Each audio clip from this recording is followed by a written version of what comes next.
Yeah, I had a very good quote, and I don't have it in front of me, but it's one from Ben Franklin that said, "Tell me and I forget, teach me and I learn, involve me and I remember." And so that's what I wanted the Pasture Walk focused on. Yeah. So I wanted people to be there and they could see for themselves what's going to work for them.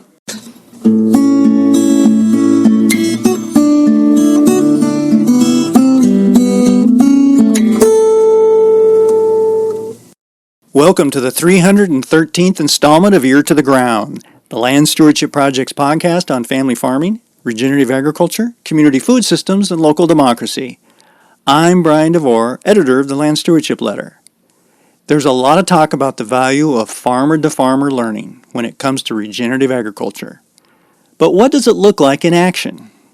One extremely effective way to learn firsthand about grass-based livestock production, for example, is to go on a pasture walk. LSP pasture walks are fairly informal affairs and usually start out with the host farmer standing in the shade of a tree or shed and describing the basics of their operation, including a little history of why they got involved with adaptive rotational grazing in the first place. Maybe their permanent pastures were worn out, or, in some cases, perhaps the farm was dominated by row crops like corn and soybeans, and grazing provided a way to transition into a livestock production system that utilizes perennial grasses and forbs to build and protect soil profitably. But at the heart of any good pasture walk is, well, the walk. Specifically, participants take a hike into a pasture broken up into grazing paddocks. There, they get an up-close and personal gander at what's growing in the pasture, how the fencing and watering systems are set up, and ways the host farmer handles issues like rotations, animal health, and weather. On a recent July evening, Nikki Meyer hosted an LSP pasture walk during which a couple dozen farmers and landowners that represented a range in ages and experience hoofed it around the extremely hilly land she and her husband Cody own near Dorchester in northeastern Iowa. Both Nikki and Cody work full-time off the farm. She's a sales rep for a seed company, and Cody is a mechanic. During the past few years, Nikki has found time to build up a 50-cow beef herd consisting of Red Angus, Black Angus, Charolais, and other breeds. Nikki affectionately refers to them as her mutts. The 30-year-old is enthusiastic about developing a rotational grazing system that makes the best use of these rugged acres while producing healthy, productive animals. Wearing a t-shirt displaying the words, "My happy place is with my cows," Nikki energetically led pasture walk participants down a steep slope to one of her paddocks and talked about some of the hard lessons she's learned when it comes to setting up and utilizing fencing and watering systems. Hint, water builds up a lot of pressure when it's running through a line down a bluff country slope, so amateur plumbing skills come in handy. Even more importantly, the beef producer then allowed participants to get their hands on various kinds of fencing wire and posts she had laid out on display. They even got to play with a bat latch, which is a type of gate mechanism that utilizes a timer to open automatically when it's time for livestock to move to a new paddock. This hands-on experience prompted lots of questions and sharing of information on what equipment to use and how to use it. There was also a high-energy discussion about what equipment not to use. The pasture walk had evolved into a show-and-tell discussion and support group, the epitome of farmer-to-farmer learning. Afterwards, Nikki talked to me about her farm's background, how she got interested in rotational grazing, the sources of information she relied on when she was getting started, and why one should never forget that water always, always runs downhill. Yeah, so Cody, my husband, bought this farm. It was his dream farm. He always wanted to buy it from his grandpa and grandma, which would be Willard and Shirley Meyer. When we purchased it, it was about 180 acres.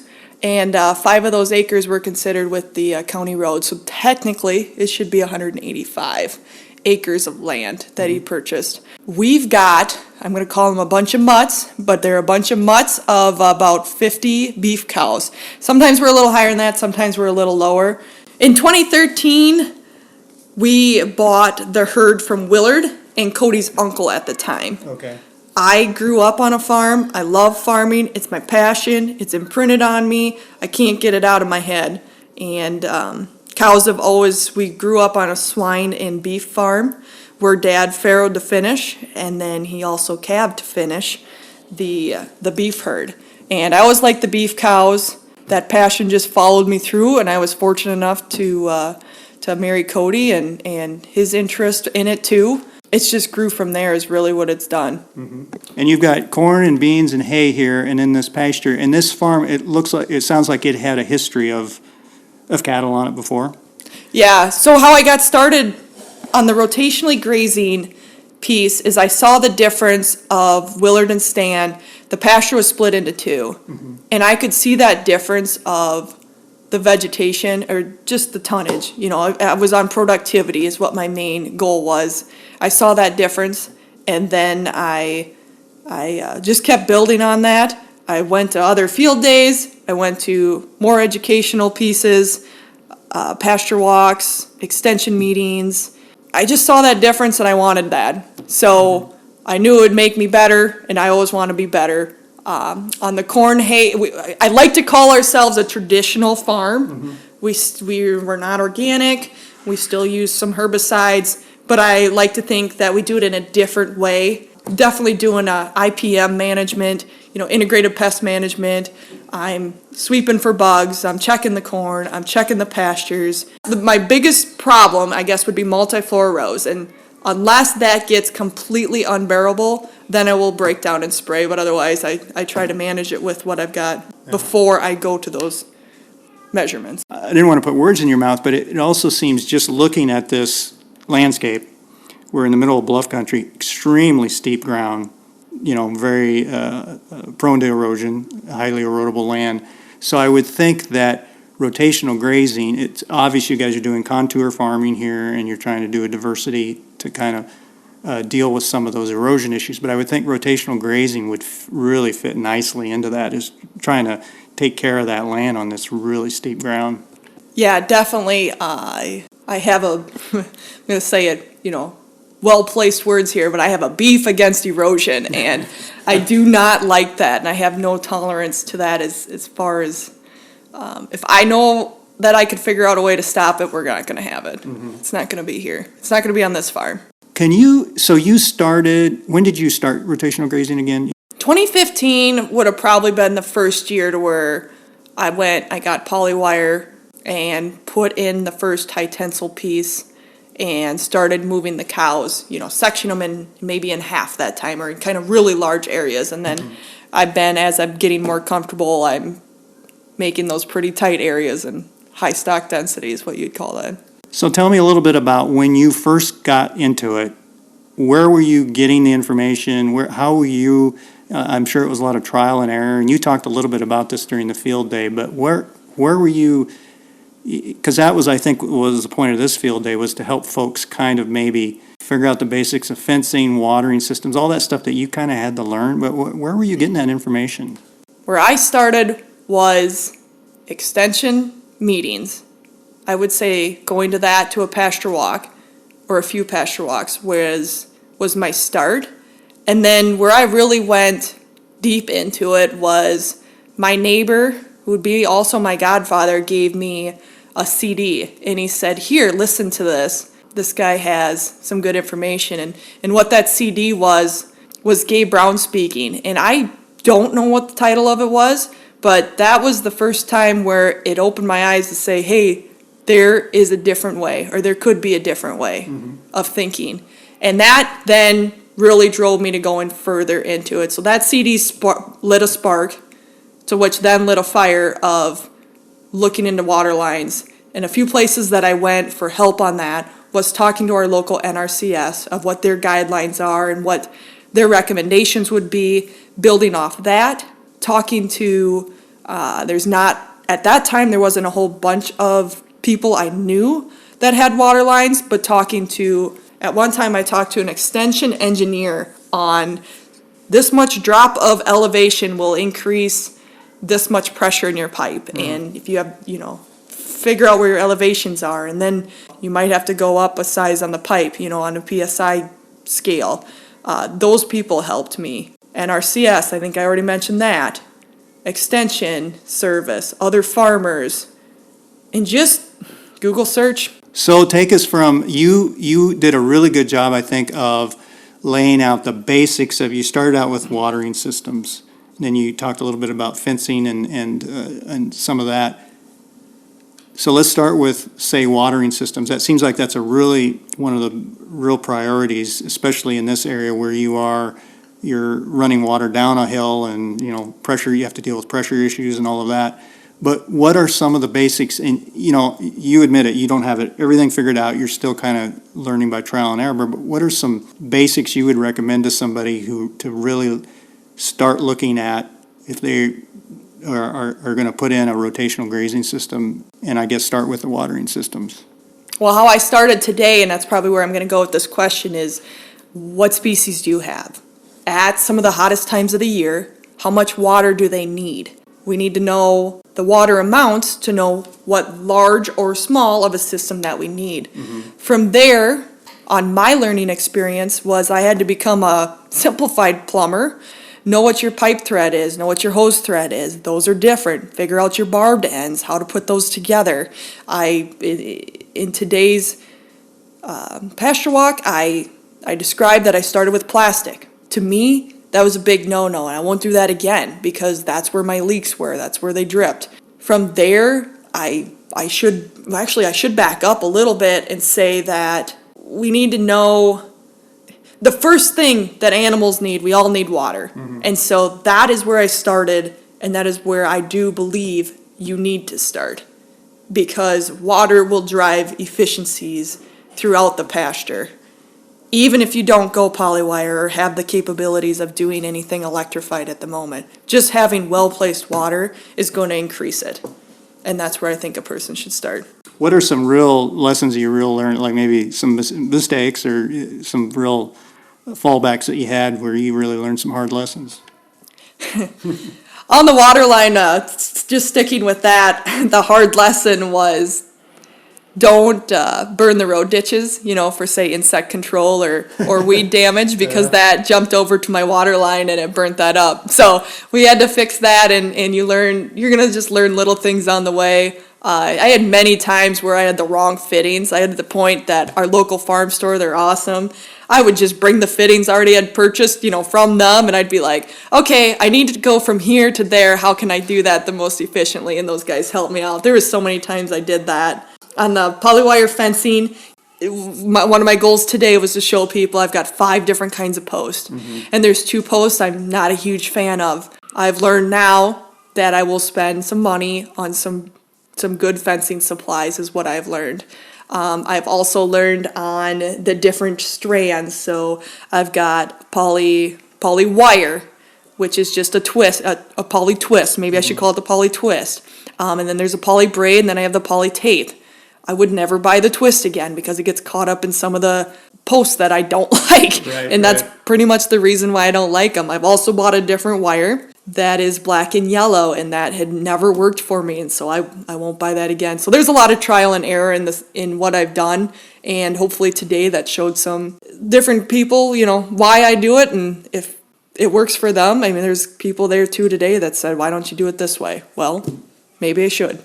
Yeah, I think that was a really great, you had all 3 of your kinds of wire laid out there, and people got to mess around with it and see, instead of just taking your word for it. And that was, I think, a really valuable way to do that. Yeah, I had a very good quote, and I don't have it in front of me, but it's one from Ben Franklin that said, tell me and I forget, teach me and I learn, involve me and I remember. And so that's what I wanted the Pasture Walk focused on. Yeah. So I wanted people to be there and they could see for themselves what's going to work for them.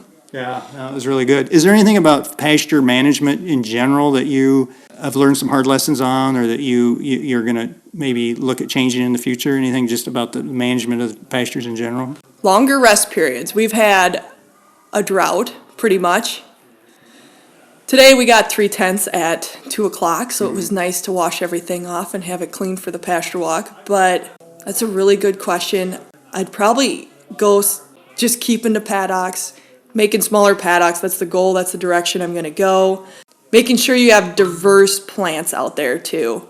Especially in the drought this year, well, a few things I picked out was like my bird's foot trefoil is flourishing. I've got the crown and diameter that plant is growing is just impressive. I've never seen it that big.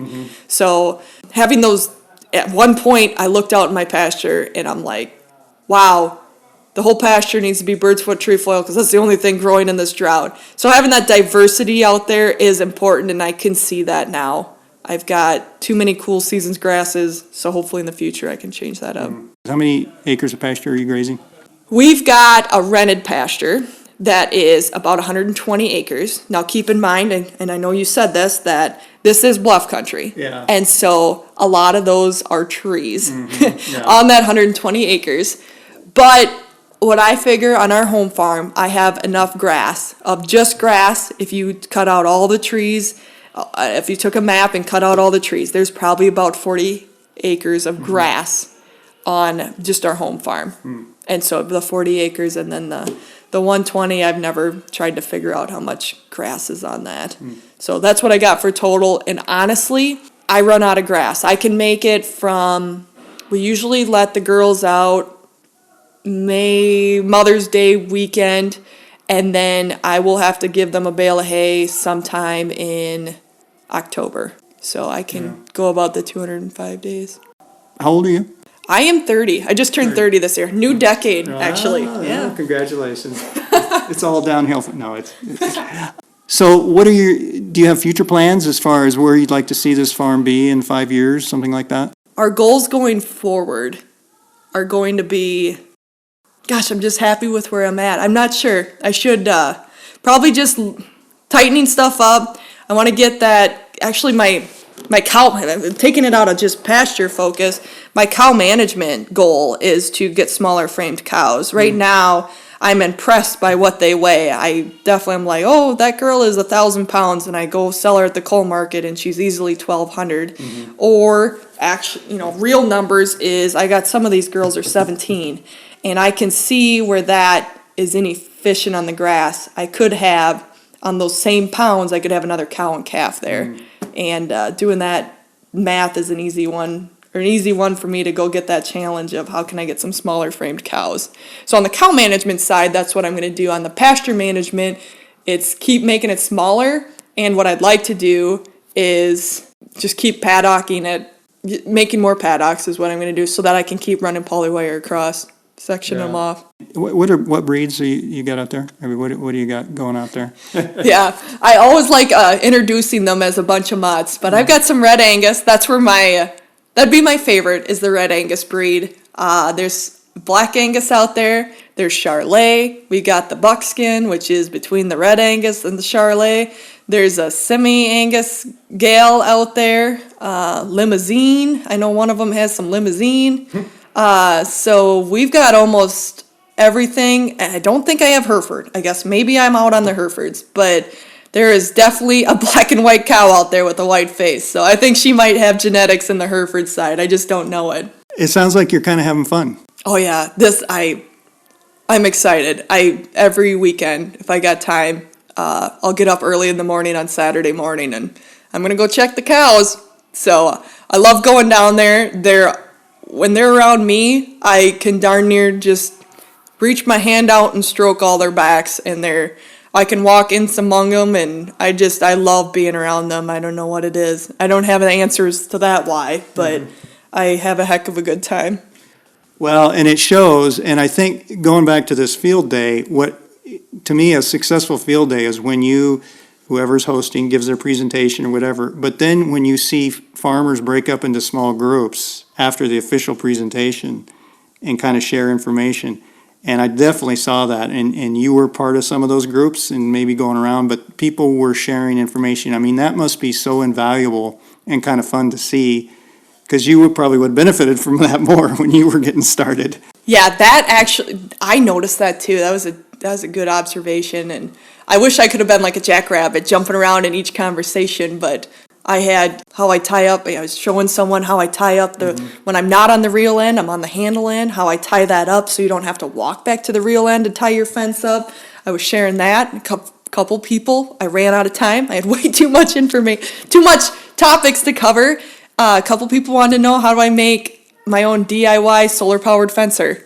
So I shared that with some folks, and I would have just liked to maybe get some feedback. I always have this mindset of what can I do better next time, And it would have been fun to kind of hear some people say, oh yeah, try this, or next time, go this route or something along those lines. So I'm sure I'll get some feedback here from other pasture walks. Well, there was just a diversity of folks representing different kind of breeds and different kinds of livestock, and also all levels of experience. And man, you just can't beat that. To have all those people in one place, it's invaluable. It's $1 million worth of education right there, I think, for everybody involved. I was really impressed with how many people came, and I'm very thankful for it. I'm definitely feeling blessed. It far exceeded what I thought it was ever going to be. This was very fun. I'd definitely do it again. And man, I just, like you said, the small groups, I wish I could have been involved in all of them.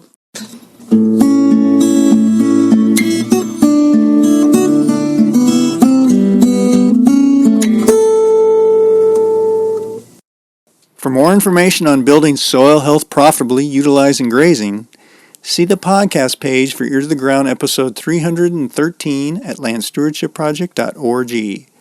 There, you can find a link to Nikki Meyer's YouTube page, where she provides short tutorials on various techniques related to grazing. I highly recommend it. Also on our podcast page, there's a link to LSP's list of pasture walk events. If you have comments or suggestions about this podcast, contact Brian DeVore at bdevore@landstewardshipproject.org, or you can call 612-816-9342. By the way, it helps us greatly if you can give Ear to the Ground a rating on whatever podcast platform you utilize. Thanks to Laura Borgendale, a Western Minnesota musician, for Ear to the Ground's theme music, and a special thank you to all of Land Stewardship Project's members who make initiatives such as this podcast possible. If you're not a member, visit landstewardshipproject.org to learn how you can support LSP. Thanks for listening.